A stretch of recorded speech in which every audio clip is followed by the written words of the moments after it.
That is a whole subset of Americana where these guys would travel around, stay in shitty hotels, and gamble. Yeah.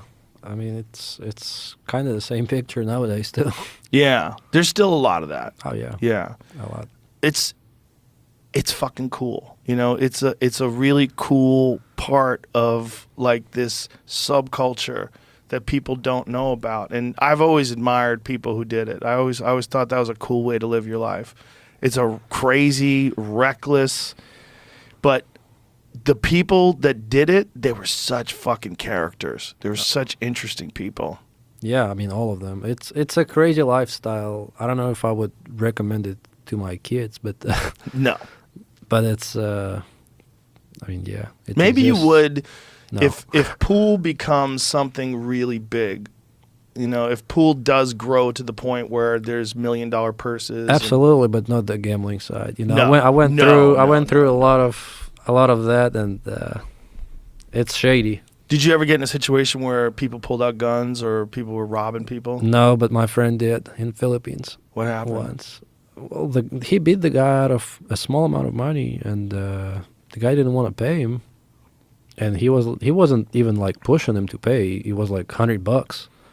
But he was the only foreign in the building, and he had a guy with him that took care of him and kind of made games for him. And that guy started saying something in Tagalog in their own language.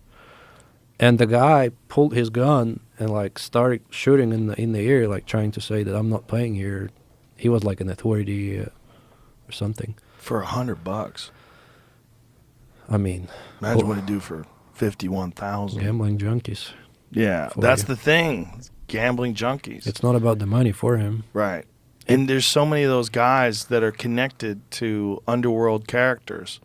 There's all these, you know, wild gamblers they're almost all at least one step removed from criminals. Yeah. Yeah. If they're not criminals themselves, they might have a criminal who's a backer. Yeah, I mean, there's a lot of drug money involved, I think, in gambling. Oh, yeah. Oh, yeah.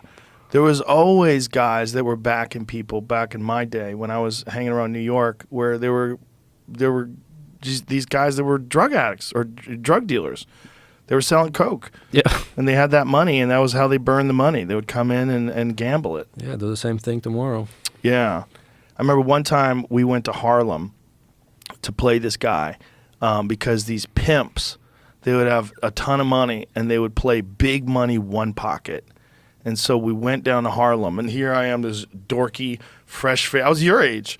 I was like, dude. I was hanging around in Harlem in this, like, fucking heavy-duty, like hardcore pool room where these pimps would go and gamble big money. And they'd come in with flashy clothes on, and it was just such a scene, man. It was such a scene. It was so cool.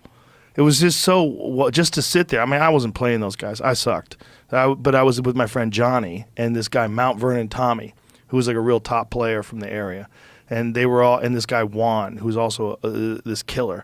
And we would all go down together. We'd take this drive down together to Harlem. And at the time, the garbage workers were on strike. So all the garbage was stacked outside. So when they would take garbage out to the curb, nobody would throw the garbage out. So there was 6-foot high piles of garbage that lined the whole street. I'm not bullshitting.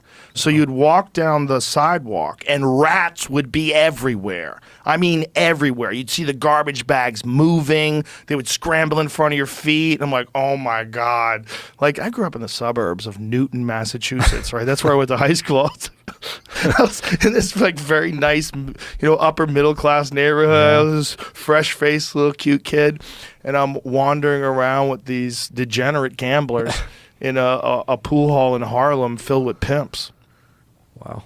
But I got out of there.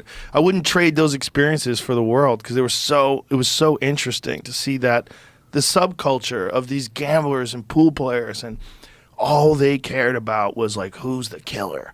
Like, who's the guy, you know? And they all had these crazy names, and everybody had these cool nicknames. Nicknames, yeah. Oh my God, it was such an amazing time. But it's such. That's what scares me about it, is that, like, I think it's like it's right now it's got, like we said, this is a resurgence. But there was a time where I thought this could go away. Like, this pool halls were closing. People weren't going to them anymore. It was just like, it was in L.A. They all went away, and this is one of the reasons why it was really sad to me, because in L.A. the big pool hall in town was Hollywood Billiards, and when I first moved to L.A. I played at the original Hollywood Billiards, but then there was an earthquake. And Hollywood Billiards, the building got fucked up, so then they had to move it. And then they moved it to this place that was, like, much nicer. And then it became, instead of, like, this place where, like, it was a lot of players, then it became a place where people would take their dates, and they served good food, and they played nice music, and it kind of changed. Mm-hmm. And then it went under. And then there was no pool halls in L.A. None. L.A., as big as L.A. is, no pool halls. You had the House of Billiards in Sherman Oaks, the House of Billiards in Santa Monica, which I don't even know if it's still there anymore. And then you had Hard Times, which is quite a bit away. There was like Bellflower, which is like 50 minutes drive. Why do you think that happened? When was it, like 2010? Yeah, it was just, it was somewhere around then that Hollywood Billiards went under. Because that video of me doing Earl Strickland, that was at Hollywood Billiards. Mm. That was at Hollywood Billiards, the new, nicer place, before it went under. So you'd have like a few players that would go there, but the vast majority of the room was filled with lemons. They were all just ball bangers and people on dates and, girls with, hot asses bending over pool tables trying to impress their dates, which is fine. Yeah. But, I mean, you need that to keep a pool room open. But watching that place go under, I was like, God damn it, pool's dying. Like, this is what it felt to me. It was dying at some point, 100%. Yeah. But, I mean, I got lucky. When I was starting to play pool started to kind of making a comeback. And in Europe, I mean, I never knew how it is in the U.S. until I came here probably 2-3 years ago, because I was all I knew is Derby City Classic. That's the only tournament I went to, and it's completely opposite to what the American pool scene is. Right, Derby's wild.